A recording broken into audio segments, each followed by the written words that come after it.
In that moment, like, I just think for anyone who's seen the movie Pretty Woman, where she goes in the store and they won't help her, and then she comes back later. Like, what I wanted to say to him in that moment was, big mistake, huge. I can give you 1.2 billion reasons why. It was a huge mistake, but I kept it classy. I did not say that. I wouldn't have wanted to be him, and I believe, I go into Worthy about. But here's the thing. Yeah. Here's the thing. If he had said yes, you wouldn't have sold your company for over $1 billion to L'Oreal. I would just love for the new listeners that are here with us that did not hear the story, could you just give us the thumbnail version of how It Cosmetics started and some of the highs and lows? It all started with this season of setback in my life and major self-doubt. And what I know now, Mel, is for so many of us, our setbacks are actually setups for what we're supposed to do to live our best life. We just don't know it at the time. But I was working in what I thought was my dream job. I had done so many jobs, from waitressing at Denny's to bagging groceries in the grocery store to get my way into journalism. And eventually I was anchoring the news. And I was live on the air one day, and I hear in my earpiece from the producer, "There's something on your face. There's something." And I'm talking to millions of viewers live. He's like, "There's something on your face. There's something on your face. You need to wipe it off. You need to wipe it off." And in the commercial break, I glance down and I see this bright red rosacea kind of cracking through my makeup. If you imagine like desert clay cracking, my makeup was cracking under the HD lights, and the red was coming through. And I have hereditary rosacea, which for me gets really bumpy, really bright red. And so I'm trying to cover it during the commercial break, and it won't work. And that set off a moment where I spent all my paycheck trying to find makeup that would work, and nothing would work. And every time I'd go back and I'd be live on the air, I'd hear in my earpiece, "It's still there. It's still there.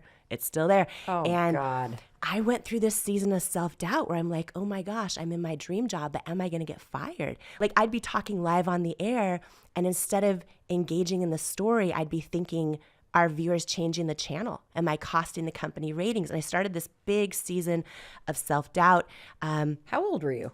Oh gosh, 31. Okay, so you're 31 years old. And just to kind of bring you listening in as Jamie's telling the story, I think we've all had a moment like that where maybe you're sitting in a meeting at work and you feel your face flush, or you are giving a presentation and you start to stutter. Or you are sitting in a meeting at school and you are there to advocate for your kid and you just can't find the words.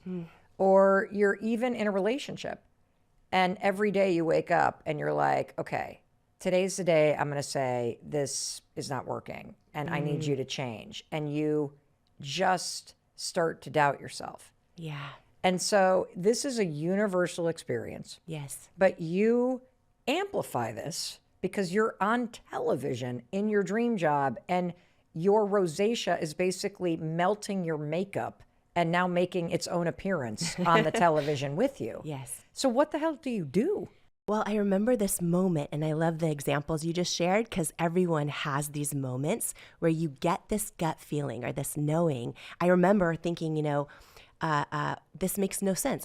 There's thousands of makeup companies out there. Why does nothing work for me? And I got this moment, this knowing that said, well, if you can't find anything that works for you, there's probably a whole lot of other people out there that can't find anything. What if you create something that works for you? It'll probably help a whole lot of people. And then I got this moment where I'm like, okay, my entire life, because I was like, this makes no sense that nothing works for me. Then I realized I've never seen, a woman with bright red rosacea saying, as a model for products. And oh, that's true. I just want to make sure that as you're listening, you understand something. So this was a time where you didn't see normal people in ads the way that you do now. Right. This was a time where there would never be anybody on social media or in an advertisement or in a makeup advertisement that had no makeup on. Yeah. Like, we take it for granted because we see before and after and we see people wearing a more natural look, but that was not the case. Not the case. Over a decade ago. Yeah. And I realized, Mel, I'm like, okay, I've always loved beauty ads and commercials and magazines my whole life, but deep down inside, they always made me feel like I wasn't enough. And this moment happened, right? And you mentioned someone saying, I'm about to end a relationship, or, whatever situation we're in. I had this moment, this gut feeling where I was like, wait a minute, what if I could figure out how to make a product, and not just make a product, but put real women as models, every age and shape and size and skin tone and skin challenge, and try to shift that definition of beauty in the whole beauty industry for every little girl out there about to start doubting herself, and every grown person who does. So I had this feeling like, what if, right? What if I could do it? And that was in my gut, in my knowing, but really fast my head talked me out of it. My self-doubt was like, oh, but you got no money. You don't know what you're doing. You're unqualified. You have no connections in the beauty industry. And I sat in that place, and maybe a lot of viewers can connect with this, where you have this gut feeling, or this that you're supposed to do something, or go for it, or tell the person you want to be more than just friends, or put your idea out there. But then your head is talking yourself out of it, and you're about to doubt yourself out of your own destiny. And I sat in that place for a minute, and I made the decision, okay, I am going to trust my knowing. I'm going to take a risk, even though I was in what I thought was my dream job, even though I didn't know what the heck I was doing. I tried to almost like turn down the volume on my self-doubt, my thoughts in my mind saying, you're not enough. Turn up the volume on that gut feeling. And these are the moments that change our entire lives, right? When we make the decision to trust that gut feeling. And now here's the thing. I launched the business. Okay, now I just have to ask you a question. Yes. You'd never made makeup before. No. So not knowing how isn't an excuse to not figure out how to do it. Yeah. Put us at the moment of that know versus the knowing, and how the heck, in a moment when the but, how do you discern whether that is legit fear or it is just the self-doubt and a sense of unworthiness coming up? Yeah. And you have something deeper called a knowing. Mm-hmm. Professor of Purpose in the house, people. Let's go. Every single person listening right now, every day we get no's, right? We get no's in all different forms. We're not invited to the party. Someone doesn't include us. We don't know why. We're not in the circle of moms standing around, and we're feeling on the outside. But most of our most painful no's are the ones we're telling ourselves, right? The ones we're telling ourselves in the form of negative self-talk all day long, right? We all get no's all the time, and we tell ourselves no's, but inside, in our gut, if we get still, if we listen to our soul, right, we get a knowing, an intuition, a still small voice, a gut feeling. Every single moment in your life, in your friendships, in your joy, in your, goals and dreams and ambitions, I believe, Mel, they come down to which one you listen to. Do you listen to the no's, or do you listen to your knowing? And this is the most important thing, because our self-doubt will lie to us all day long. It will lie to us all day long. And when we get still and ask ourselves, is that the truth, right? And you tune into your gut, your gut will tell you the right answer. I don't believe your gut is ever wrong. I believe that it either leads you to the next right step or the next right lesson. Oh, right. So even if you, quote, trust your gut and it blows up in your face. Yes. It was leading you to a lesson that you absolutely needed. Exactly. I believe. Yep. And I believe our steps are ordered that way. And when we talk about the no's, the moment I decided to trust myself, right, and listen to that knowing over the no's in my own head, etc., and launch this business, what a lot of people don't know, because they just see the headline fairy tale. Oh, Denny's waitress builds billion-dollar company. It was 3 years, hundreds and hundreds of no's, no after no after no after no. I would pray or meditate and be like, why is this not working? Why is no one telling me that they believe in my dream? All these retail stores saying no, right? I had this vision for inclusivity in the beauty industry. I was saying, let's have models every age and shape and size. And, I had this vision. I'm like, let me show my bare face rosacea and prove the product works. And these retail stores were mortified. They were mortified. There was thousands of makeup brands, but I entered that space fully authentically to who I was. No matter what your dream or your idea or your art you want to put out in the world or your podcast you want to launch, if you are one of the brave ones willing to do it authentically to you, by definition, it has never been done before. It has never been done before. So because there is not another you in existence, and there never will be. And nobody can compete with that. And I know one of our lies we're going to talk about is you're not crazy, you're just first. But I'm going to go off on this. Go right there. That's the first lie. You're not crazy, you're just first. Let's unpack that. You want me to unpack that? Okay. Oh, go. Okay. She's on a roll. Let's keep going. I'm fired up. This one lie, oh my gosh, Mel, it is life-changing. And this lie is called, you're not crazy, you're just first. So many of us think and believe the things that are different or odd or strange or quirky or wrong with us. And we should, dim our own light, hide them from others, because we fear if we show up as who we truly are, then we'll be found out. People might not like us anymore. We might not be loved. Mm-hmm. And so we end up, so many of us, showing up as who we think other people want us to be. We end up showing up as our representative, right? Every day, a lot of people wake up in the morning and put on their who they think they need to be uniform with their name on the front. Like a Denny's waitress, uniform. Here I am in my role. Yes, in my role. Good daughter. Yes. Good partner, yes. Good employee. I'm just going to keep showing up. The friend that gets invited, yep. the mom that has it all together, whatever that role is, exactly. So first of all, it is impossible to have a true connection with another human being if you are showing up as anything other than who you authentically are, whether it's with a friend or a partner or a customer. For everyone listening who thinks like, oh, if I'm me, I won't be loved, or if I'm really me, then I won't do well on social media, or I won't get the promotion, or I won't get the job, or whatever it might be. Who you are deep down inside and your authenticity is your superpower. And for anybody listening who has ever felt like that they're different or that they don't belong, growing up as a little girl, I was adopted. I have 5 families who raised me. 5 families. Can you explain that? Through divorces and then birth family I met gotcha. later. Okay. And 5 families. Marriage. So blessed. I would not change a thing.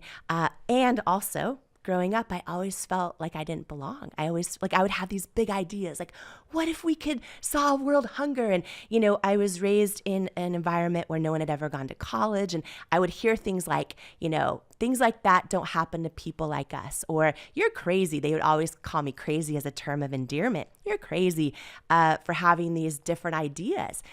Fast forward, I am in my late 20s and I went to therapy. First person in any of my families that I'm aware of to go to therapy. And I literally asked my therapist, I said, am I crazy? Because I've been called this as a term of endearment my whole life. And she Hold on, as a term of endearment. Yeah. Talk about gaslighting yourself. Mm-hmm. Yeah. Right? And my therapist said to me, you're not crazy, but I'm really glad you're here. And she explained that when you are first in your family, to maybe break a generational cycle or to actually show up as who you authentically are, to really share how you feel, to share your ideas, to not dim your light to fit in, that it often is met with confusion, resistance, with a feeling like you need to dim your light to belong. And this moment, Mel, hit me so bright, like a light bulb that burst. I realized in that moment, I'm not crazy. I'm just first. You are the first ever you that has ever been in existence. And so when you show up as who you are, do not be surprised if not everyone gets it. There's never been a you before. And it's not just that every one of us has unique fingerprints and irises of our eyes and tongue prints that are unique and heartbeats that are unique. You're the only one in existence who's had the experiences you've had in life and feels emotions the way you feel and sees art and beauty the way that you do. And when you are brave enough to be who you truly are, it's scary at first. But when you step into it and one step at a time, you start saying what you really mean, being who you truly are. It's how you start to live in alignment with your assignment in life. And so I go deep in this lie in Worthy about how to unlearn the lie that the things that are wrong with you or odd or strange or different are the things you should hide, when in fact, they're the things most right with you. There are so many moments in my life when I was going through rejection after rejection, or, not being invited to the party, or retailers weren't believing in my brand and I was tempted to quit. And I would remind myself, okay, I'm doing this authentic to me. I'm not crazy. I'm just first. I'm just first. In any moment where you're tempted to feel like your idea isn't good enough, or you shouldn't raise your hand and share how you really feel, right? So many of us can remember a moment in our childhood, in class perhaps, when we knew the answer, but for the first time ever didn't raise our hand because we started to doubt, am I right? Am I going to get made fun of? Am I going to fit in? And self-doubt starts to kick in. And before you know it, we're 55 and deciding, I think I'm not going to raise my hand on that Zoom call tomorrow, or I'm not going to go after that wild, bold idea because it might not work. And we start to live our lives hiding in plain sight. And we can be crushing things all around us that look good to everyone else, but we know we're not living the truest, highest, fullest expression of ourselves. And so for anyone who's ever felt like who they are isn't enough, it is a lie. You are not crazy. You're just first. I wrote a poem. You're not crazy. You're just first. One thing about this, especially in the context of a family system structure, when you feel like there's something wrong with you, or when you get pushback from your family, the reframe from the lie, which is everybody telling you're crazy, you can't do that, people judging you even judging yourself. Yeah. That reframe is so powerful, because I've been really surprised by how difficult it is in my own life.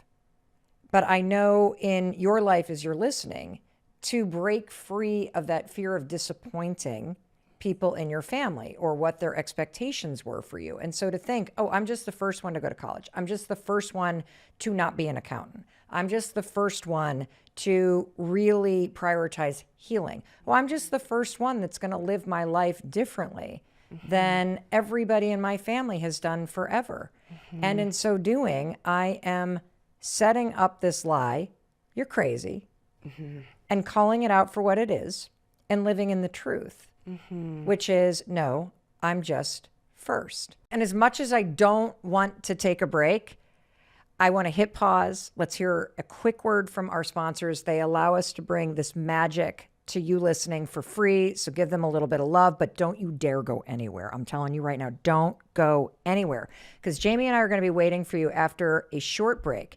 And when we return, there's so much to dig into. There are 4 more lies. There are so many more stories that you're going to hear. And one of my favorite stories is the first time she ever appeared on QVC. I cannot wait for you to experience this. We'll see you in a few minutes. Welcome back. It's your friend Mel, and I am here today with one of my all-time favorite people, Jamie Kern Lima. Her resume is so long. She's the founder of It Cosmetics. She's a New York Times bestselling author. Her brand new book is Worthy, and we are digging into the 5 lies that you are telling yourself that are holding you back from reaching your potential. And we are in the middle of covering the first line, which is, you're not crazy. Like all those people that told you that you're crazy, it's a lie. It's a lie. And Jamie's beautiful, empowering rock star reframe, you're just first. You're just the first one in your family to do this. You're just the first one to go to school. You're just the first one to have this idea. So Jamie, I want to add to this conversation and go a little bit deeper, because I have a question from a listener named Lisa. Lisa, I have this belief that good things happen to others, but not me. How do I start believing in myself? Yes. So that is such a common lie that we tell ourselves, that good things happen to other people, but not us. And I was raised around that lie, right? I was raised around that lie that, oh, things like that can't happen to people like us. So my whole family, a lot of my family believes that lie as well. And I remember when I was waitressing at Denny's, I had this moment where I'm like, I think I could run this restaurant, right? I had this moment. But guess what? Self-doubt kicked in really fast. And that lie that she just shared, Lisa just shared, I remember thinking that, oh, but I can't, I'm not qualified to do that. People like me don't run the restaurant, right? And so how do you overcome that? So let me just take a step back. Every single thing in life is the meaning we attach to it, right? And we have the power to unlearn that lie, because this is a lie. That's true. That's a right? story you're telling yourself. It's the story you're telling that things yourself. like that don't happen to people like us. That's a lie. Exactly. It is a lie. And so maybe there's a lot of evidence in the past that makes you go, oh, but I have evidence to prove this. Okay. But first question is, do you want to unbelieve that? Do you want to still continue believing that lie? Because it is a lie, right? I remember hundreds of no's and rejections into It Cosmetics. So easy for me to say, oh, I'm a person that not only gets rejected, but I'm a reject. Let it take root in my self-worth level. And then that's when it is a powerful lie that becomes hard to unlearn. Things like that don't happen to people like me, right? Is a lie. And learning to reframe that first step, identifying it, which she did so beautifully in that question, now deciding, do I want to believe that?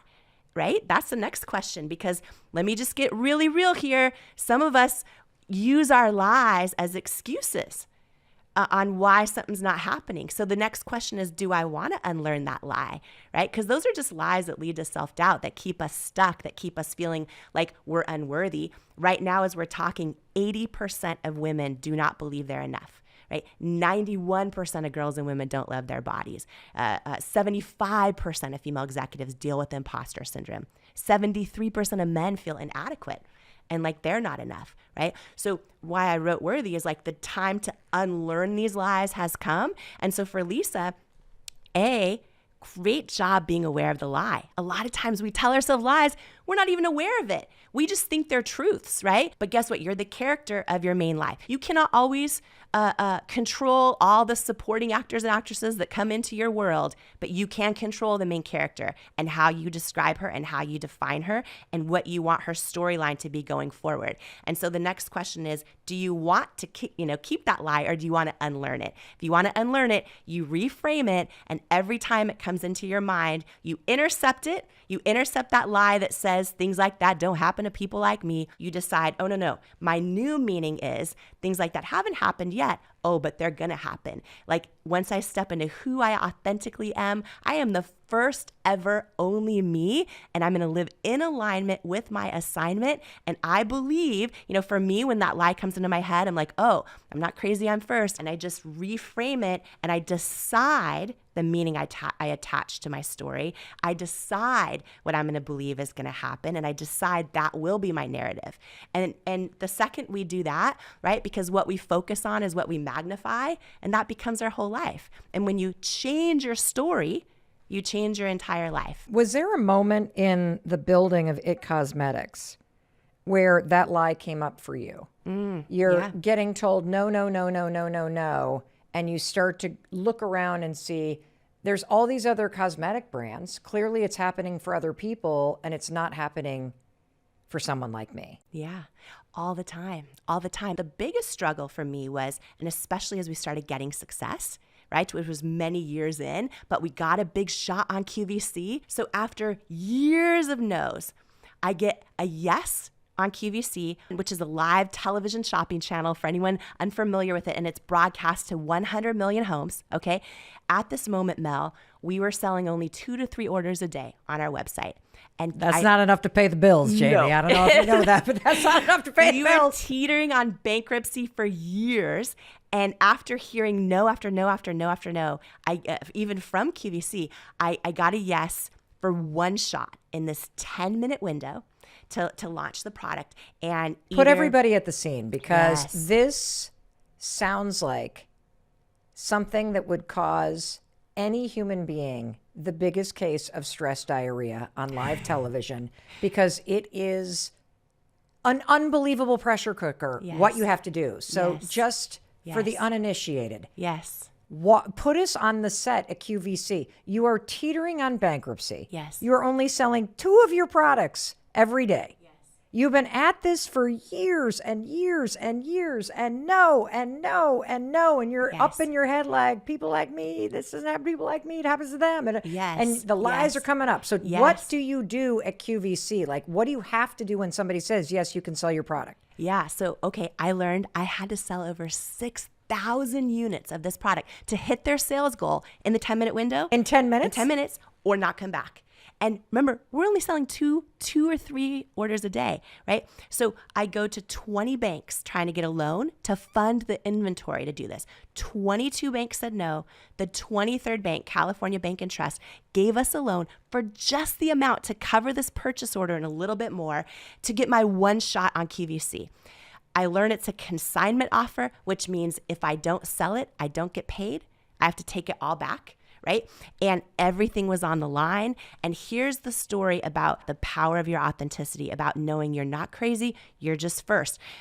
Because in that moment, I've been told no so many times, right? And we start to doubt, right, that lie. Do things like this possibly happen for people like me? So we figured it all out. I get there. All of these third-party consultants are saying, okay, if you want to do well, here's what you need to do. You need to book this type of model to demonstrate your product, which was all like, people who look like they're 12 with flawless skin. I'm like, that is not why I created this brand. That's not authentic to why I did this. And I would tell them, these third-party consultants, and they help a lot of people. And they really wanted me to win, right? And I said, well, what if I put a model in her 80s and then women in their 40s and 50s with hyperpigmentation and someone who's dealing with acne? And what if I take my own makeup off on national TV and show my bright red rosacea? And they were mortified. They're like, you're crazy. Yes, you're crazy. They said, listen, like you get one shot. They're like, you understand you get one shot, right? And I remember, Mel, I flew out to QVC in Pennsylvania and a week before I sat in this rental car in the parking lot.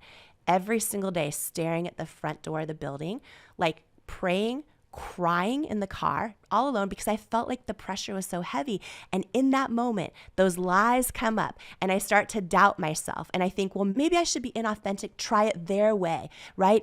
And maybe I'll do well finally, and then I'll make money, and then I could try it my way. I had all of these thoughts come up. And I remember this moment in that car where I these words that while authenticity alone doesn't automatically guarantee success, inauthenticity guarantees failure. Every time, over time. You and I, everyone listening, you can see people popping up online everywhere, and maybe they do well for a minute, but this over time, it does not work. Why is Mel Robbins' podcast the #1 podcast? Why? Because look how you show up. Fully authentically, the same way on air as you are off air. I know this lesson, yet I'm sitting there in my car telling myself lies like some of your listeners are writing in, right? Things like this don't happen to me. Everyone's telling me I'm crazy. But I know every single person listening, you are not crazy. You are just first. And when someone does not get you, that's okay, right? You have to align with your authenticity because that's what is your superpower. And I knew that lesson and I was scared out of my mind to trust that, but I did. And I walked into the building, and the moment I walked into the studio, there's these giant clocks on the floor that said 10 minutes. Yeah. I got 10 minutes to hit those sales goals or not come back. And then, Mel, I learned right before I went on air that you're not guaranteed your 10 minutes. If you're a minute or two into your presentation, they know by the second if you're hitting sales numbers. If you're a minute or two in and you're not hitting sales numbers, your clock, you think you have 8 minutes left, it jumps to 1 minute. You're done. So I learned that. And I go on air, and you talk about, you were mentioning Imagine stress diarrhea. I go on air, I'm drenched in sweat. I have on 2 pairs of Spanx. under my dress, not because I care what I look like. I was trying to absorb all the sweat so that I didn't sweat through my dress on national TV. And I remember the lights go on, and I was trying to do a demonstration to show how my product doesn't crease and crack on my wrist, and my hand was shaking so much that the host grabbed my hand, put it under the podium. She's like, "Thank you, sugar," and she took over. And I remember the moment on national television, my bright red rosacea comes up, my bare face, and I remember walking over to models every age and shape and size and skin tone and skin challenge and calling them beautiful and meaning it. And I didn't know how we were doing a few minutes in, but I knew I wasn't cut yet. And then we got down to the 1 minute mark left, and I hear the host say, "The deep shade's almost gone. The tan shade's almost sold out." I was like, oh. And then literally the moment the 10-minute mark hit, this giant sold out sign comes up across the screen. I start crying on national television. They cut from me and go to like Dyson vacuum or something. And my husband, I remember this, my husband comes rushing through the double doors of the studio. I'm sobbing. Our very first employee, one of my best friends of 20 years, she was the only person on payroll at the time because we couldn't even afford to pay ourselves. She starts sobbing. My husband comes running over to me, and I thought he's going to hug me. And he just looks at me, and he puts his arms in the air and his fists, and he's like, "We're not going bankrupt." And I'm like, "Real women have spoken," and just like sobbing. And I remember in that moment, right, all the things people told me about me would not work. The years and years of rejection, the retailers that didn't believe in me, making that decision to remind myself, and every person listening right now, I don't know what room you're walking into today, what phone call you're walking into, what Zoom you're walking into, what idea you're about to share, but you're doubting it. You are not crazy. You are just first, right? You're just first. It's why I wrote this poem that just poured out. Would you read us the poem you wrote? I will, yes. And what I'll do is, let me read an excerpt of it. It's the only poem in the book. It's called "You're Not Crazy, You're Just First." "Who do you think you are?" they say. "Things like that aren't for people like us. Why are you going around changing, planning to leave us in the dust? Are you forgetting where you come from? Are we not good enough anymore?" And just like that, the temptation to play life small feels more comfortable than before. If you're doubting you're enough, your thoughts, their words have got you down. It's time for your soul to tell your mind there's a new boss in town. See, there's no one else quite like you in the entire universe. And what your soul knows is you're not crazy. You're just first. The first to have your hopes and dreams. The first you there's ever been. So don't be surprised if they don't get you or try to shame you to fit in. They call you odd, strange, different for having dreams bigger than they can see because those dreams weren't given to them. They see them through fear and anxiety. And even the well-intentioned people who love you to the bone can see you pursuing your dreams as a reminder of them not fulfilling their own. If people like people who are like them, hiding your true self's a comfort zone. But a calling unexpressed inside you leaves you feeling anguished and alone, even inside of your own home. They call you words like crazy and say, "We stick together for better or for worse." But what your knowing knows is you're not crazy, you're just first. The first to launch the business, to dust your dreams off of the shelf. The first to believe you're worthy of betting on yourself. The first to beat addiction, to live life sober and awake. The first to end the generational cycle that you know you're born to break. The first to start healing. The first to forgive so you'll be free.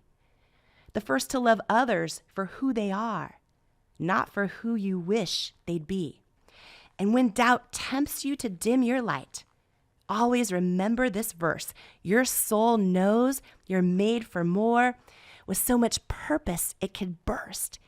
You're born with greatness inside you, and whether it's a blessing or a curse, the world won't be better until your greatness is dispersed. See, there's only one of you in the entire universe, and your knowing knows deep down You're not crazy. You're just first. Oh, wow. Are you crying, Mel Robbins? Well, I'm just sitting here. I'm very proud of you. What does that mean to you? It means freedom. When you unlearn those lies that lead to self-doubt, oh my gosh, and you start to ignite those truths that wake up worthiness, like that is what that feels like joy and tastes like freedom. Like that is when we start to feel alive, right? That is when the weight of other people's expectations or even the ones we put on ourselves starts to lift. Like we don't soar to the level of our goals and dreams. We stay stuck at the level of our self-worth, right? We don't rise to what we believe is possible. We will always fall to what we believe we're worthy of. You will never feel joy and fulfillment in life until you learn to embrace who you truly are and learn to believe you are enough as who you are. And that is the truth. Every person listening, I do not care how many past mistakes and failures and regrets, and none of that is relevant when it comes to your worth. And when we learn that, it is the most powerful thing we can do. So, whew, I need a tall glass of water in order to just digest what you just poured into us, Jamie. Thank you, thank you, thank you.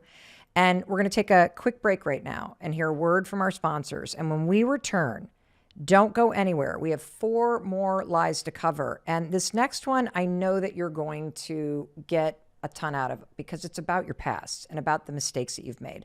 And Jamie is going to teach you today how to dismantle that lie and how to discover your worth and to keep on going. Welcome back. It's your friend Mel. I'm here with the remarkable Jamie Kern Lima, New York Times bestselling author. She's here with her new book, Worthy. You know her as the founder of It Cosmetics, which she sold to L'Oreal for $1.2 billion. And she is here today in our Boston studios to teach you the 5 lies that you're telling yourself that are holding you back from all of your power and all of your purpose and unlocking all the joy in your life. And so, Jamie, let's go to lie number 2. My past mistakes and failures determine my future success. And the way that I want to dig into this one is with a question from a listener named Jesse, who writes, Jamie, I keep failing over and over and over again. How do I know when it is time to quit? And this gets us back to, is it a no, like, hell no, we're not doing this anymore? yeah. Or is it a knowing to keep going? What is the specific thing that you could tell her or anybody to do to really tease out a string of rejections? Yes. And whether it's like, this is quitting time. Right. Or it's keep going time. Or it's keep going time.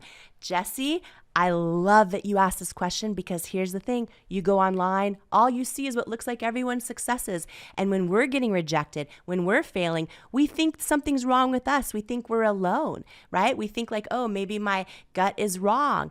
I am living proof that rejections, failures, setbacks, no one else believing in you, things not getting traction, things not going your way for a long period of time are not an indication of the potential of your success. They are not. And the people who succeed the most, and you can Google anyone in history. You can read all about my story, Mel Robbins' story, right? That anybody who has moved humanity forward, who has launched an incredible business, an incredible podcast, written a great book, read about all of them. The people who succeed the most are the same people who fail the most because they're the ones who try the most. Right? So anybody listening today who's been hiding their failures and their past mistakes and thinking it's just me, first of all, it is not. You are not alone. You are one of the brave ones willing to actually go for it. So you're one of the ones now in the rare group who is highly likely to succeed because you're one of the ones going for it. So that is one of the most important things. And how do you know when it's time? Because I do believe that sometimes knowing when to let go of a dream matters as much as knowing when to go after one. So how do you do that? So I approach that the same way I approach, is it time for this relationship to end, or me to leave this job, or me to leave this friendship, or, all of those things. I get still. And for some people, this might look like praying. It might look like meditation. I get still. I will pray. I don't talk out loud when I pray. Some people do. There is no wrong way to pray. There is no wrong way to meditate, right? And so this is a universal tool, whether someone has a faith that they practice or does not. And I literally will ask for the answer. I will ask for the answer and I will wait until I hear it.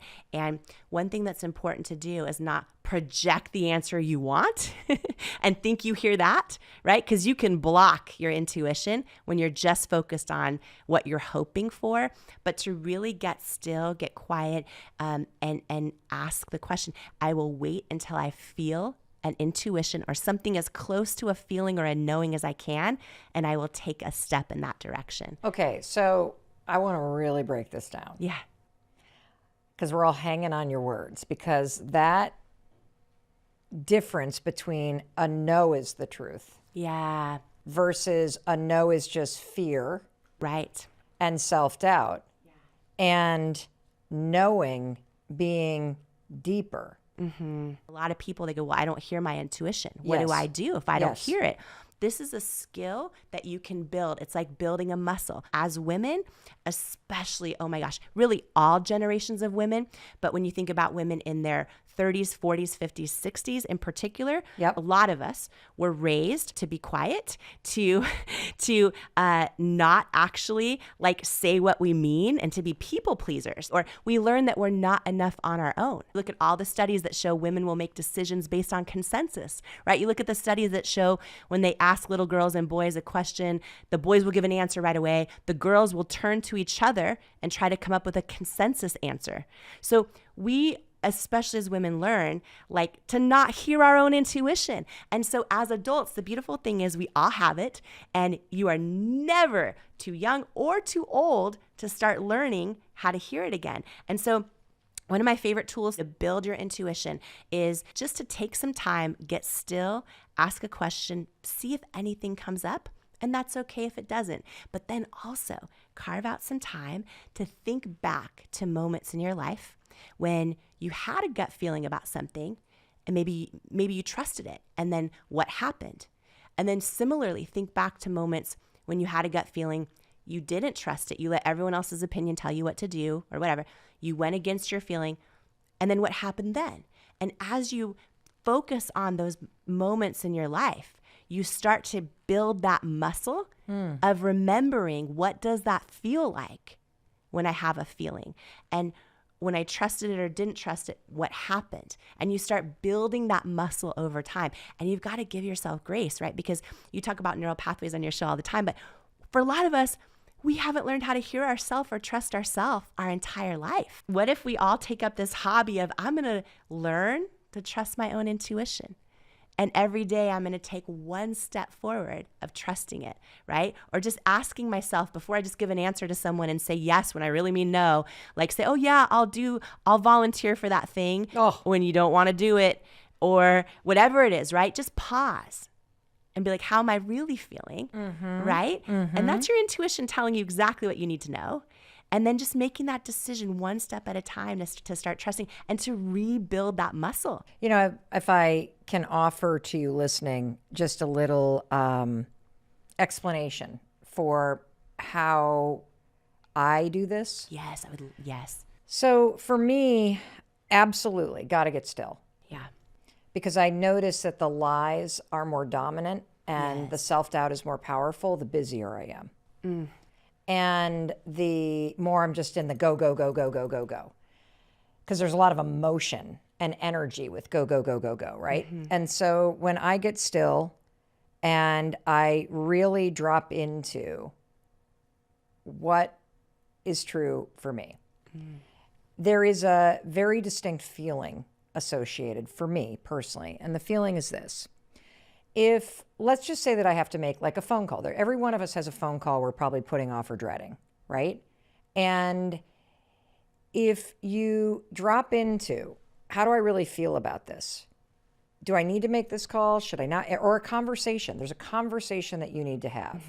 And we avoid it, and we avoid it, and we avoid it. But your knowing is going, you got to have the conversation. But the no is like, not today, not today, not today. For me, I can drop into the knowing if I really try to feel the energy around doing it or not.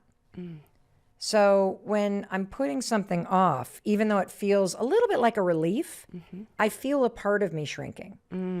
There is something about the energy of that is depleting and constricting and small. And if I access the knowing, what is always true for me, even if it scares the daylights out of me, is that there is something more expansive. And there is something through that experience that I know is going to expand or grow or free me up. And that's how I distinguish at a very deep level, okay, what is actually my knowing versus what is the know being driven by emotion or self-doubt or pattern or whatever. Isn't that so true, right? When we live like in alignment with our truth, you feel that expansion, that freedom. Even it's like the thing you're dreading, you don't want to do it, but then you do it and you just feel that freedom. Whereas if you're letting your self-doubt take over, the thing telling you don't do it, that doesn't feel that same way. And I love how you described it. It feels constricted. And I just think of, we think, oh, I'm going to, be who everyone else wants me to be, or dim my light to play it safe or to get love. It feels that same way. Dimming our light, not being who we truly are, can feel like the safe thing to do, but it feels constricted. But when we show up fully authentically, even if not everyone gets it, if we make that decision, I'm not crazy, I'm just first, right? You're going to feel what Mel just described, that expansiveness, because it's part of your knowing of who you're born to be, on this earth. And I love that. That's beautiful. Well, I always get the question, and I know you do too, how do I know the difference between something I'm afraid to do and the fear is real? Yeah. And here's what I have to say to you. 9 times out of 10, I am afraid to do the thing that I know is right. Yeah. Yeah. And the fear is real. Yeah. And that's why you have to get still. Yes, exactly. Now, there's another lie. So this is kind of the third lie that you really had to dismantle, which is your weight determines your worth. Whew. Yes.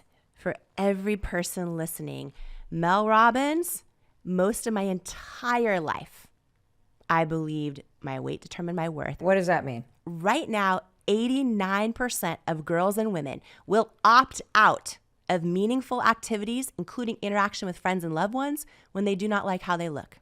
We miss out on our lives when we are waiting on our weight. And by the way, for some people, it's not literal weight. It's the weight of other people's expectations that they need to stop waiting on, the weight of their own expectations, right? What are you waiting on right now in your life, and how are you letting that determine your worth before you live your best life? So this was a lie that took me most of my entire life so far to unlearn. And I created a business that was so about celebrating every person, for their authentic beauty. I was able to overcome so many lies that lead to self-doubt in my life. I was able to build self-worth around believing I was worthy of having a CEO title, right? Of running a business, of building a team of over 1,000, all those things. But I still struggle with the lie that my weight determined my worth. And it wasn't until my daughter's 1-year birthday, we're at this hotel and I'm about to opt out of swimming again because I don't want to wear the swimsuit. I want to sit in the on the chair on the side of the pool, all covered up, and miss out on this moment in her life. When I realized what has waiting on my weight already cost me in my life. And the answer, way too much. Memories, experiences, joy, all of it. Because as humans, as you know, we're wired to avoid pain at all costs. And I had been thinking, oh, if I go out there in my swimsuit, I'll be judged. I'll be this, I'll be that. I was associating pain with that.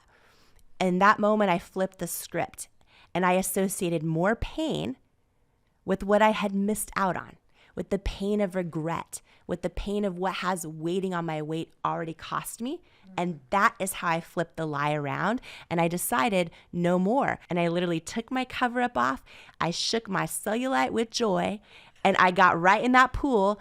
And I made it not about me anymore. I'm like, me hiding on the sidelines is what I'm doing is I'm telling my daughter she's not worthy of her body either. I am not, like that lie has got to stop now. The moment we step into our power, that is when we give other people permission to step into theirs, right? And now every time I will walk around in a swimsuit, all I think about is, I would never care what someone else looks like. People do not care what I look like. This is about like living life with no regret. This is about inspiring other people to embrace all of who they are and start considering what has waiting on your weight already cost you, right? And when we think of it that way, that is almost way more painful than the fear that we're making up in our heads about just living our best life as who we are, exactly as we are. Unbelievable. Unbelievable. I don't have anything to add, so I'm going to go to lie number 4. So lie number 4, if I stand out, I'll get kicked out. What does that mean?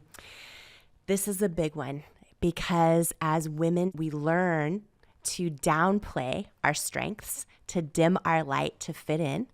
We often will bond over problems, right? We'll be self-deprecating. If we get a victory, we'll downplay it and give credit away to someone else. But if there's something wrong with us, like, you know, we'll tell everyone, oh, my house is a disaster, my kid is a hot mess. And we bond with each other over problems and we worry like, oh, wow, I crushed this, or I did, you know, this happened to me. We worry if we share that, then, you know, if we're great, we'll get hate. And I actually struggle with this one.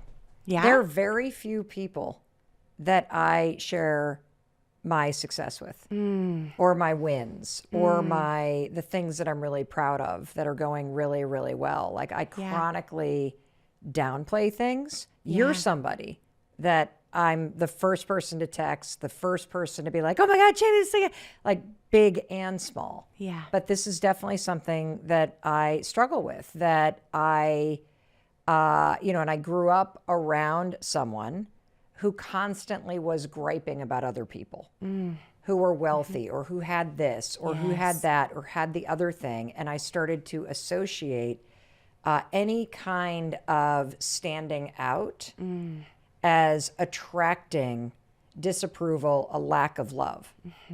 Yes, exactly. That's exactly it, right? We think if I stand out, I'll get kicked out. I will no longer belong and be loved. And so we hide and dim our light. And thank you for just texting me when you have a victory, because I hope you sense I'm so freaking excited for you and so happy. That's why I text you. And and real friends want the best in others.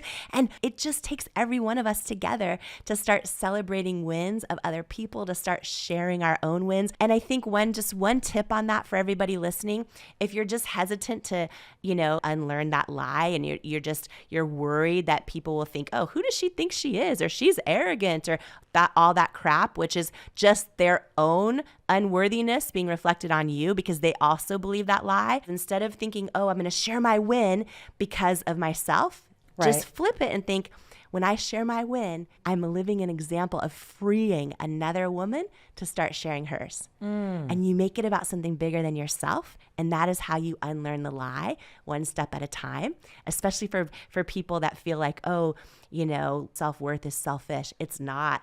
It is not. The more you raise your own self-worth, the stronger you are an example for other people on how to believe they're enough too. Awesome. The 5th lie I wanted you to explain that you had to confront was labels are permanent. What does that mean? Yes, Mel. So many of us in our life have let labels that someone else said about us, could be in our childhood, it could be in a relationship as an adult, something an employer said, something someone said online, something we told ourselves. We've let these labels stick to us and take root, and we've told ourselves the lie that they're permanent. I have a question for you about this because there is this remarkable thing that happened to you when you were building It Cosmetics. where you are wildly successful. You're sitting in a meeting with a bunch of bankers. You have gone through all of these rounds through this process, and somebody gave you a label. And I'd love for you to tell that story and then tell us, how the heck did you peel that label off yourself? Yes. When somebody so publicly just took you down? Yes. So often we think the label's permanent, or we don't realize we're carrying it around and we're believing it. We're letting it take root in our identity. But labels are like Post-it notes. They have this light adhesive. They come right off when you decide for them to come off. So, but it's hard when we don't realize they're stuck to us. And they can be like lead balloons on our wings when we're trying to fly. They hold us down. And so I was meeting with this potential investor, huge private equity company. And you guys, I really wanted him to believe in us because I thought maybe he'll be able to use all his leverage and power to get us into all the retail stores, right, that were telling us no. And this big investor, they're known for like taking little small companies and making them huge companies that a lot of us shop for in grocery stores or big box retailers. And to put this in context, you're already killing it on QVC. Like this is not like you're in your living room anymore. Yeah. This is, Jamie is legit the biggest brand at QVC. She is destroying it. And now she's going to level this up. And so she goes to somebody in the industry and you have the results and you have the product. And you've got the track record, and you've got the revenue, and you go waltzing in there meeting after meeting, and tell us what happened. And they loved our products, and I just thought this is going to be so great because we're going to take it to the next level and all these things. And got to the final meeting. I presented our whole product pipeline for the future, and I just thought this was going so well. I thought, oh my gosh, this is going to be it. This is going to be it. And at the very end of the meeting, he's 3 feet from me. My husband's on the other side. And I remember the moment his mouth started moving and he says, congratulations, you should be so proud of this product, but it's a no. We're going to pass on investing in IT Cosmetics. And I was like, okay, can you tell me why? Because feedback is usually a gift. And he just got really quiet. And then he says to me, do you want me to be really honest with you? And I said, yes, please. He says, I just don't think women will buy makeup from someone who looks like you with your body and your weight. I remember a lifetime of self-doubt and body doubt, flooding my body all at once, right? But Mel, the moment he said those words to me, I just don't think women will buy makeup from someone who looks like you with your body and your weight. I got this feeling in the pit of my stomach. I can feel like it was yesterday that said, he's wrong. And what I know happened in that moment, because I got that deep feeling, was that this dude gave me a no, but God gave me a knowing, right? And it goes back to what we're talking about, is whether we're the ones telling ourselves no or someone else gives us a label and it's a no. It always comes down to which you listen to. Do you listen to the no or do you listen to the knowing? We let these labels or these stories we're telling about ourselves stick to us. And sometimes we don't realize we're doing it, okay? Mm-hmm. And whether it's I've had failures, I've made mistakes, everyone keeps breaking up with me, friends betray me, whatever these stories are, these labels can snowball and impact everything we believe. And so in Worthy, I go through this exercise on how do you identify these labels. They can impact your self-worth at such a deep level. And again, in life, so many of us have had failures, rejections, etc., that have rattled our confidence. But when we let them take root as a label that we're a failure, we're a reject, that's when it impacts our self-worth. That's when it impacts everything in our life. And so learning to identify those labels and then ask yourself, is that really true? No, it is not really true. It is the story we are telling ourselves, right? And we can remove that label and replace it with a new empowering label. So in the case of me being adopted and my parents always working, I was like, okay, I can look at it as I'm unwanted or abandoned. Right. And instead I'm like, no. What is something that is actually really true? It has to be true that I'm going to believe about this story. Oh, I'm chosen. My birth mom, her life would have been way easier if she did not have me, but she chose to have me. And then my parents who raised me chose to adopt it. I'm not rejected. I'm not unwanted. I'm chosen. And here's one of my favorite ones for someone listening today. This is my, oh my gosh, I'm going to jump in my seat. You are this hopping one. in your I'm seat. hopping in my seat. She's getting wound up, everybody. Because I feel like Jamie's winding herself up. You know, when you like talk about our knowing, I just think about every day. We get rejected. We tell ourselves no's. We get people sticking labels on us. We apply for the job. We want it so bad. And we don't know why they didn't see our value. And we don't get it. And we have the person betray us or pull the rug out from under us. And we're so tempted to assign a label that is disempowering, right? And so my favorite way to do this is to replace it with new empowering labels. So for example, every time something like that happens to me, I will assign a new label that I believe to be true, whether it was the person that I really wanted to be friends with and they just don't see my value, or the people that don't include me, or the door that closed in my face, or whatever it is. I decide the label is divinely ordered, like my life is divinely orchestrated, right? And I choose that label and that trust over rejected, failure. By the way, Mel, I don't think I've ever shared this before on out loud, but in high school, I was voted biggest procrastinator. Really? Biggest procrastinator in the high school yearbook. And listen, at the time, it was kind of true. You know what I mean? I like wanted to hang out with my friends and I was working 4 jobs. And so I'd turn in homework late and all these things. If I let that label that people gave me at that time, biggest procrastinator, there right in the yearbook, if I let that take root, I could have never, when I had those feelings, when I was a struggling waitress, feeling like, oh, I could launch a business. If I let that label take root, I could have never done it, right? It's about assigning new labels, And this is everywhere. Like I'm thinking people that say, I'm not a morning person. Yes. Or I'm not smart, or I'm not good with languages, or I'm not great at math, or I could never. Or I'm too old. I'm too young. My Got days have passed. No one wants all of it. Wow. All of it. Mm-hmm. I feel like I should just race out of here and go do something. Like I'm like, okay, all right. You Go know, like read if you hear Worthy. like a great sermon or emotional motivating, I'm like, okay, let's go. But whatever happened to that investor? Did you ever see him again? Okay, I didn't hear. By the way, I prayed before this episode, like something that would happen in this room today is exactly for someone listening to us right now. Okay. So I love that you feel that way because I feel that way. I cannot wait until people write into the Mel Robbins podcast and share this episode, right? Because that we all need to unlearn these lies that lead to self-doubt. Okay, I did not hear from that potential investor again for 6 years. The day that we sold our business to L'Oreal, right? Which, how wild. I mean, when I was waitressing Denny's, saving my tip money, like I could have never imagined that this would all happen. I had hoped, I had little feelings, but the day L'Oreal bought our business for $1.2 billion cash, and they were a public company. So it was all over the press. It was the homepage of the Wall Street Journal. That was the first time I heard from him. The one who said women won't buy makeup from someone who looks like you. First time I heard from him in 6 years.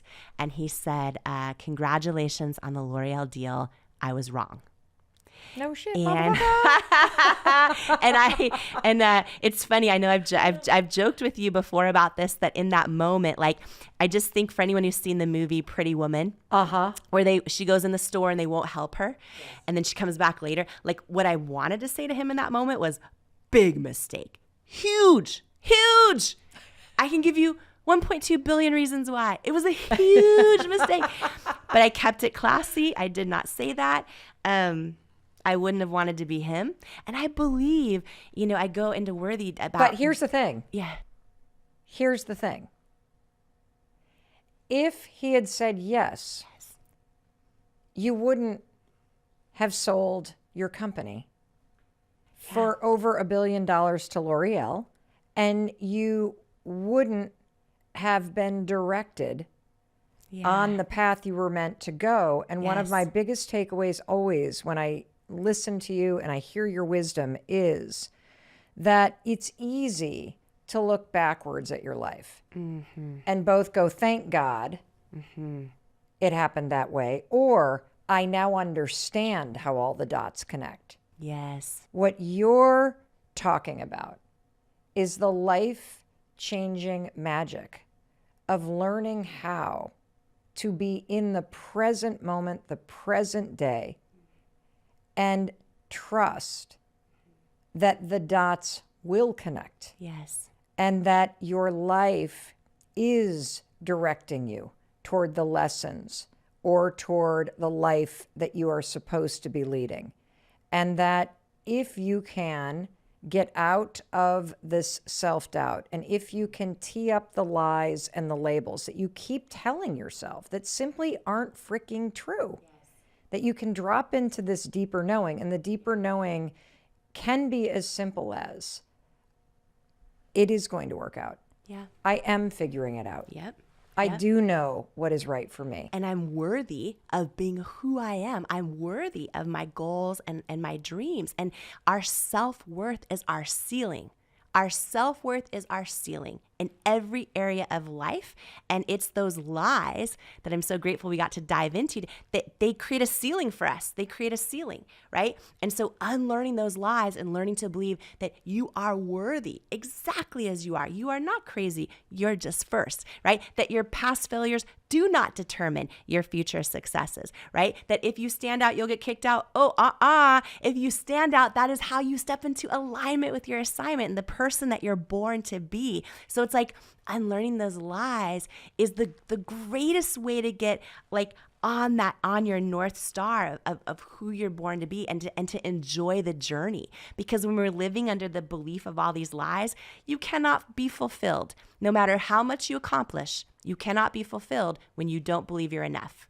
You cannot accomplish your way into fulfillment when underneath it all, you don't believe you're enough. You cannot get married and have the kids and get the six-pack abs and do all the things you thought, and then those will make you fulfilled. They will not make you fulfilled when underneath it all, you do not believe you are worthy or enough. And so that is why this episode is so powerful that you're putting out about unlearning the lies. You are fully worthy, and learning to believe you are and that you are enough.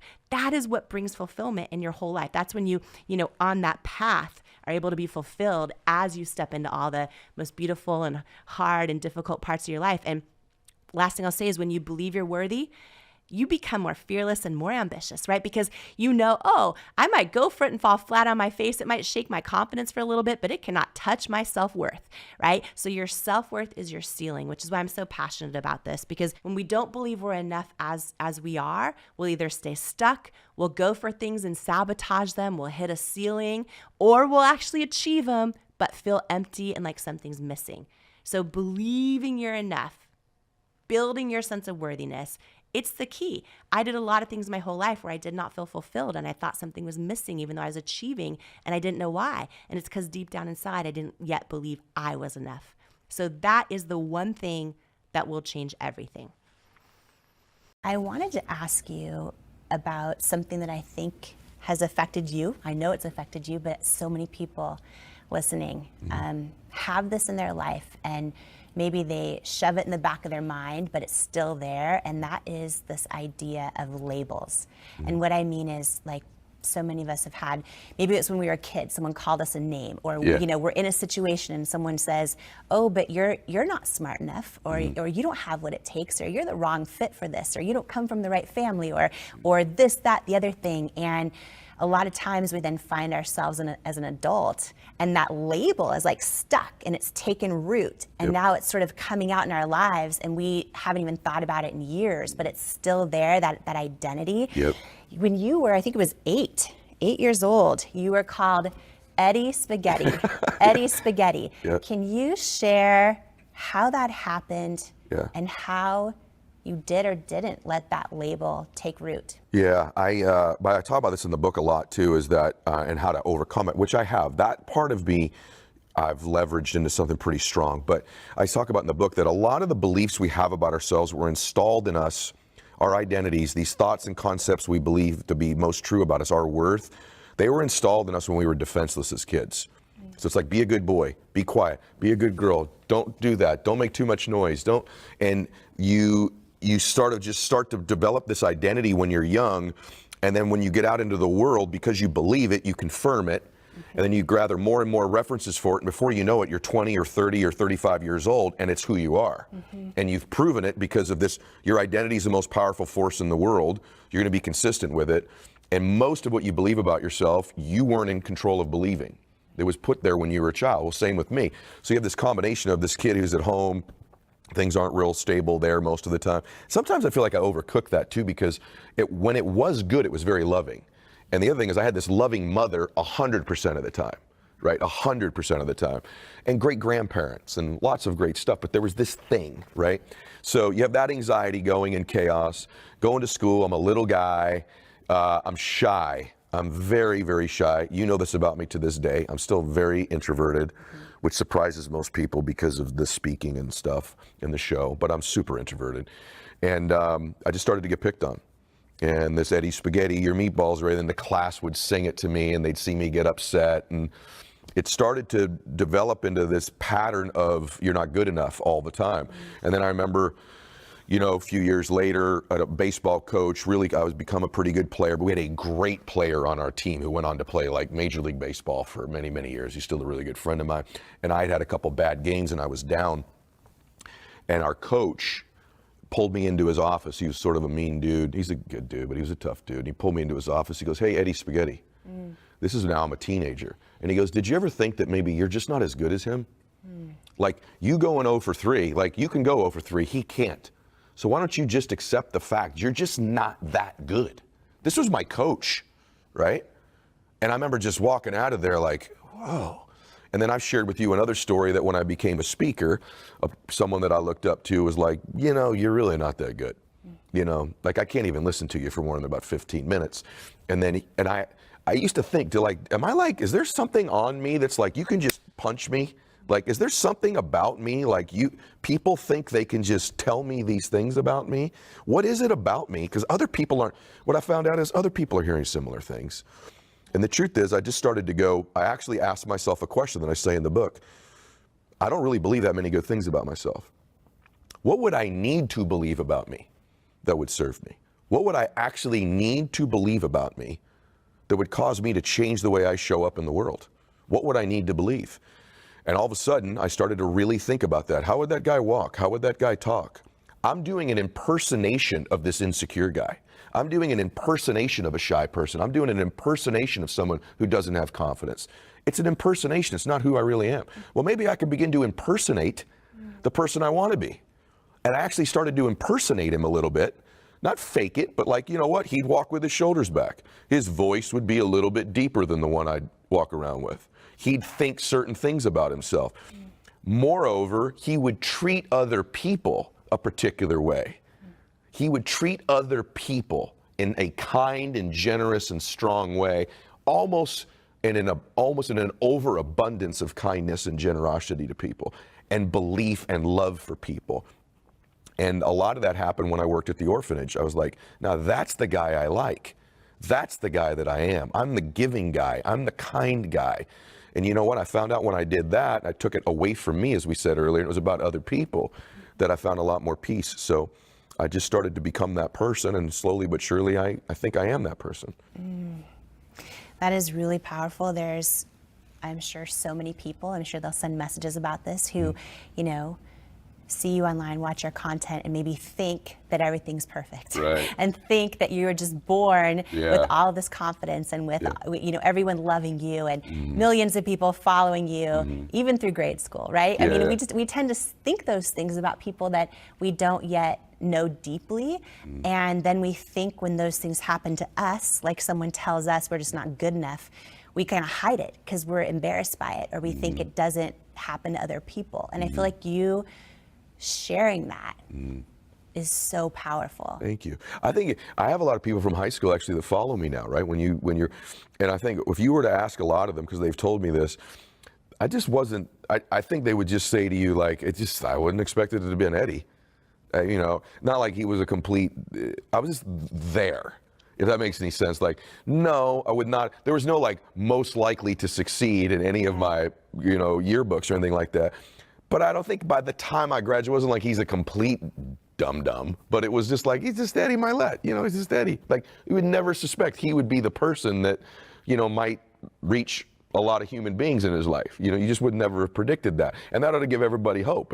If you're not one of those people that everyone's like, no, for sure it's her. Yeah. I was definitely not that person. You go, oh, just mark it down. He's going to do something great with his life. No, no one was saying that about me. No one. No teacher, no coach.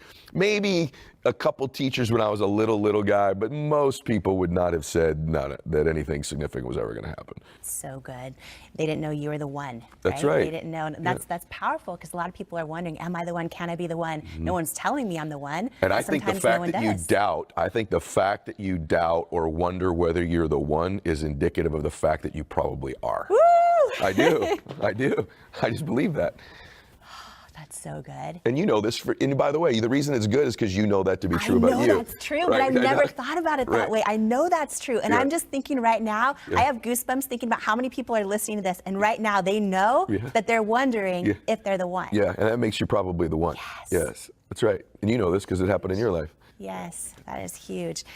All right. This is good. I want to talk about, the story.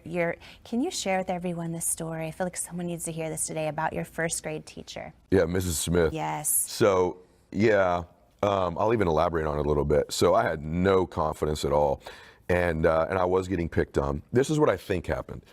Mrs. Smith was just a super, really kind lady, and we had moved to the town that we were in then, and so I was also a new kid. On top of being small, on top of being Eddie Spaghetti, on top of being insecure, on top of leaving many mornings where my dad maybe didn't come home the night before, or there was just turmoil the night before. I'm just leaving that house, this little dude. I wish I could go back and hug him, which my mom did a lot of, by the way. And so she knew that I just had no self-esteem. And I believe she orchestrated this entire thing, but we were doing testing like for grades and stuff for the next grades. And she purposely I believe she purposely did this for me. She had someone come in the back of the room and say, Mrs. Smith, we need your smartest student to come take a test to represent the class. And I could see the person in the back. I heard them. And I watched Mrs. Smith go, that's Eddie Milet. I would pick Eddie. He's the smart boy. And she picks me. And I remember going, oh my gosh, she thinks I'm the smart boy. And I just looked at her and she smiled at me. And I remember just lighting up. And then the person goes, okay, then Eddie Milet, you need to come with us.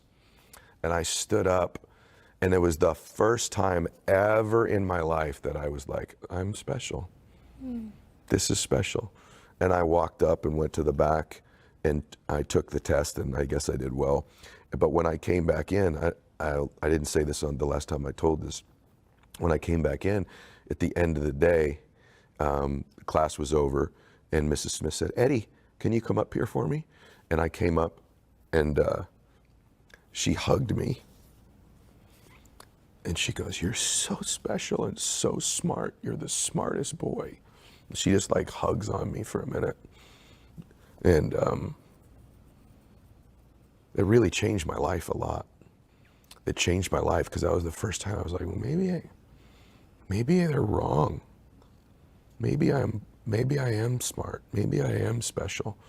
And this beautiful soul knew exactly what she was doing. She orchestrated all that. She knew there was this child. I think she had this sense something was going on in my home, because kids don't come like that to school, that shy, that timid, unless something's wrong at the house. And I'm telling you the truth that I've thought about that like hundreds, maybe thousands of times in my life, that event in my life. What a beautiful, beautiful soul she was. So that's Mrs. Smith. It's one of those people, in your life when you close your eyes and you go, there's this handful of humans that make you feel special, make you feel loved and cared for and believed in. And she's on that highlight reel of like maybe 3 or 4 human beings in my entire 51 years. And the reason that that's important is because I've tried really hard in my life to be that person for other people, that they go, he loves me, he cares about me, maybe even as important, he believes in me. And then you show people how to live a little better. And that's exactly what she did. She was a super, super special person. And little did she know that little first grade dude would, be on a show with you today. So. Last night when we were talking on the phone about this idea about how many people don't feel seen. Yeah. And I'm just imagining like the power, right, of her seeing you. First time anyone saw me. I was telling you last night that a lot of my work in my life has been, I don't know why it makes me so emotional, but a lot of my work in my life has been about helping people that perform pretty well perform their best. And the more and more I've been doing what I do, the more it's occurring to me that my role is a little different, and that is that there's millions and millions and millions of people, maybe more than ever in the world, that were like the first grader, me, but they're 30 years old. And okay, let's pretend somebody is watching for the first time today, Jamie. Try in like a Ellen 2-3 minute fashion to explain to them what I want them to hear. This is Believe It Week. And what I want them to hear is how much you can do in a week if you decide to. You know, like Friday finishers. Today is the day I look at my projects and go, oh, all of these items and deliverables have to be done by end of day Friday. And so I set those every Sunday, previous Sunday. And then I just go for a big week. And this week I'm so far behind because I traveled and I ended up quarantining and all this other craziness. But I would love to hear you describe, like, what did you do this week? Oh, still going. So this week, so I prayed a lot. That's what I did. This week has been, so Monday was my first ever live event. So I kicked off Monday morning, first going live from on Good Morning America, early morning with Robin Roberts. And to make it all happen, we had to set up a hard wire in this like teeny tiny corner of the studio. And we were bringing in all kinds of plants, trying to make it look good. You know, you do what you got to do. And so we went live Good Morning America super early. I think we left the hotel 4 a.m., something like that. And did Good Morning America Monday, and then kicked it off in our first ever live event. It was a full day.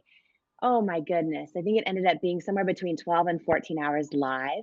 I lost my voice by the very end of it. We had 19 speakers live on the day. And we raised so much money for Together Rising, and also donated 2.2 million meals to Feeding America. You know, 100% of my book, 100% of the proceeds are going, of my proceeds I'm donating as well. But okay, we have these moments in our time, Jamie and I talk about all this time. There's a launch window, right?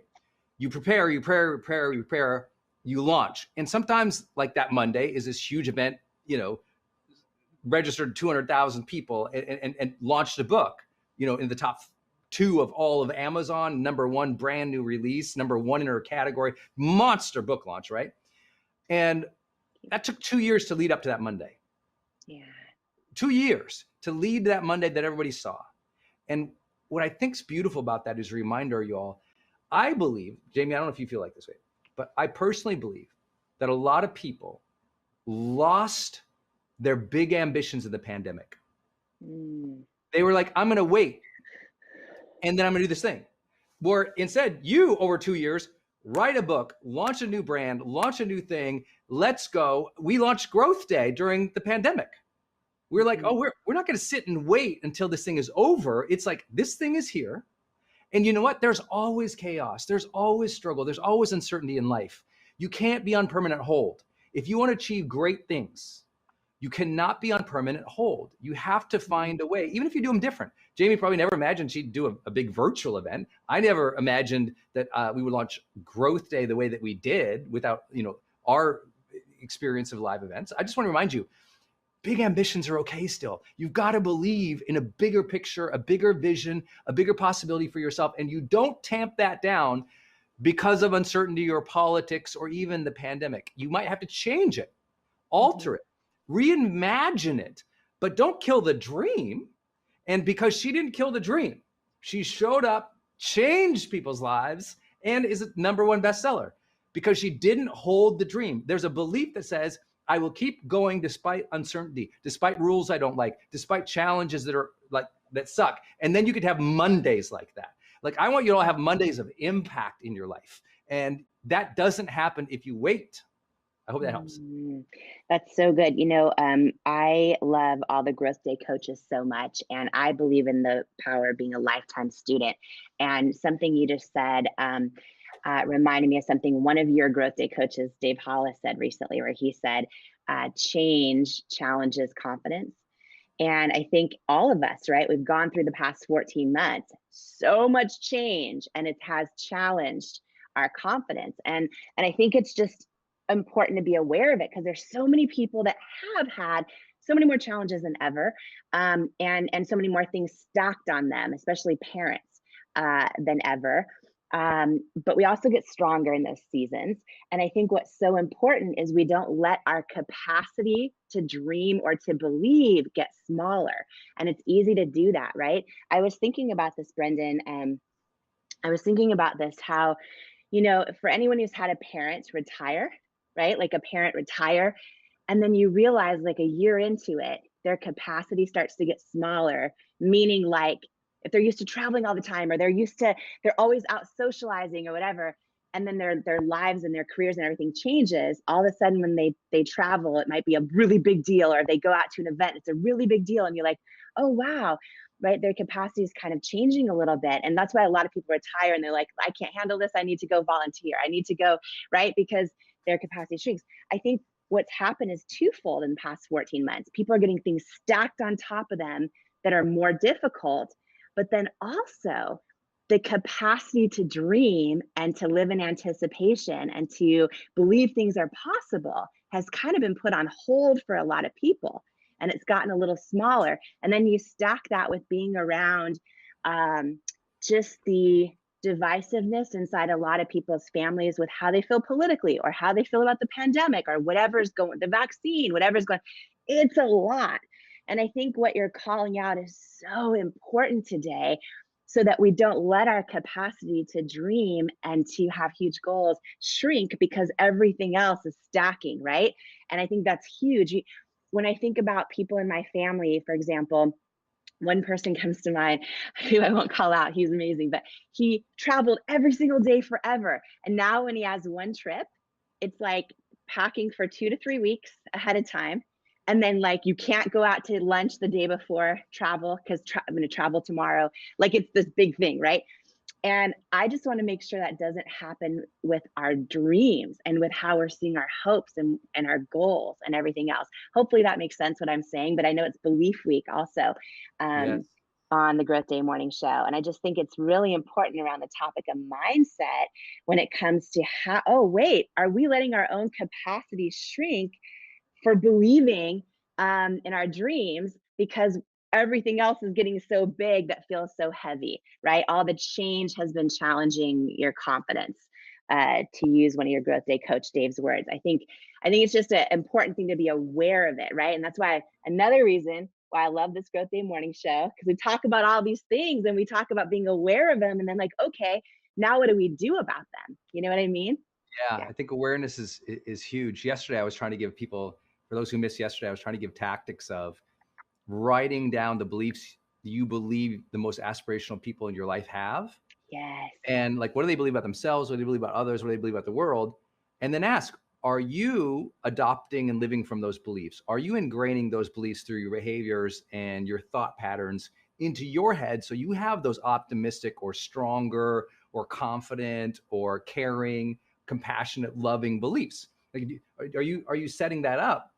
And I think to finish off Belief Week, it's just a reminder of giving yourself that permission to have extraordinary ambitions for you and your family. Because you know what? Very few people will say that. They will tell you to play small. They will tell you to be safe. They will tell you all these things. And by the way, those are all fine.